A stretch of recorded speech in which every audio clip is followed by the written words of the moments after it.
ಓಂ ಸಾಯಿರಾಮ್. ಶುಭೋದಯ ನನ್ನ ಮಗುವೆ.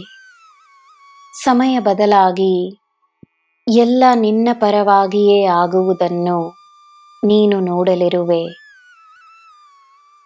ನಿನ್ನ ಅದೃಷ್ಟಕ್ಕೆ, ನಿನ್ನ ಯಶಸ್ಸಿಗೆ, ನಿನ್ನ ಬೆಳವಣಿಗೆಗೆ ಸಾಕ್ಷಿಯಾಗಿ ನಾನು ನೀನು ಇಬ್ಬರೂ ಇರುತ್ತೇವೆ. ನಿನ್ನ ತಂದೆಯಾಗಿ ನಾನು ನನ್ನ ಕರ್ತವ್ಯವನ್ನು ಮಾಡುತ್ತಿದ್ದೇನೆ. ನಿನ್ನ ಎಲ್ಲ ಕನಸುಗಳ ಬಗ್ಗೆ ನಾನು ಅರಿವೆನು. ಈ ಸಾಯಿಗೆ ಎಲ್ಲ ತಿಳಿದಿದೆ.